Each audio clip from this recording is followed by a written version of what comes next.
Hello everyone, my name is Wilson Leonardo Amon. I am enrolled in the Licenciatura program at UNA University, and this is the second journal which I'm gonna do on video.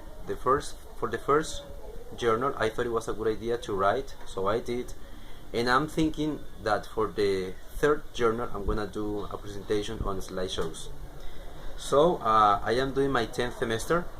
I have 145 credits approved, 14 enrolled. So this is my last semester in the program, which it makes me very happy. When I enrolled in the Pedagogical Experience 2, I was like expecting to work with Moodle, doing like a virtual teacher.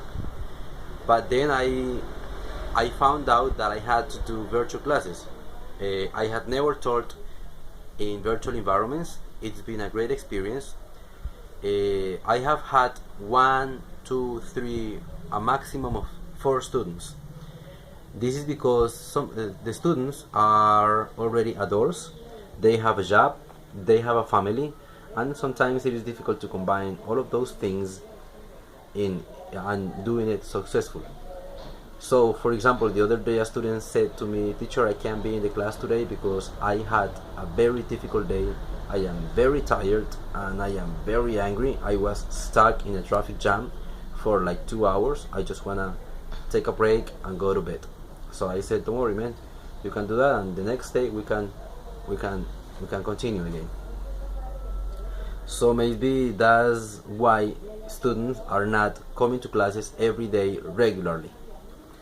uh, for this, apart from submitting this video as a journal, we also must submit 2 recordings of our classes. So I first tried with a program, but it didn't work. I tried with another program, but it didn't work. And then I tried with another program, and it didn't work. I downloaded them to the computer, but it didn't work. So I heard in the Skype group that we have about Camtasia Studio 8. I downloaded it on my computer. I tried and it worked very nice. So the first time I recorded, I did it like for 40 minutes. I had to watch many tutorials before submitting and uploading the video to internet, but I did. And the second recording is about 45 minutes again. There's only 45 minutes because sometimes students are doing a test or sometimes students are watching a video, so I didn't record that time when I had to wait like 5 or 4 minutes in between. Other times students were talking about something else in the class. Like sometimes they ask me, "Teacher, how do you say this? How do you say that? Teacher, something happened to me at work today. What do I do?"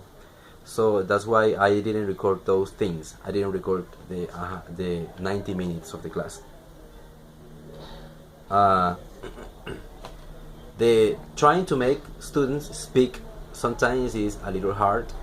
The first classes, I was like following strictly the lesson plan, but sometimes students were not like very willing to say things and to participate. So I realized that I had to do some changes to the lesson plans. So I tried to make them speak more from the very beginning. So for the warm-up, I changed. Usually we reviewed what we learned the last class, but sometimes students had not been in the last class, so what was I supposed to review? So I started asking questions like, "What is the best movie you have watched?" And students would speak more. What was the last thing? When was the last time you went to the swimming pool? And they would describe that day, who they went with, and how fun that day was. The other day I asked them, "What is the worst movie you have watched?" And they described the worst movie that they had watched, and we had a very good time. So I discovered that for the warm up, asking them specific questions was a very good idea. I thought that I would have beginner students and elementary students, but then I realized and I learned that my students were advanced, that they were English teachers with 13, 14, 8, 7 years of experience. I have a student, he has been an English teacher for 10 years. teaching advanced students. His English is very advanced, and he is there because he likes to be there in the class. He doesn't need to be in the class because his English is very good. I had suggested to some of my students to homologate their English, as I did. I took the TOEIC test and I got homologated or the 30 credits, so I didn't do any of the things that they are doing. What are the benefits of doing virtual classes on Skype? Well, they are many.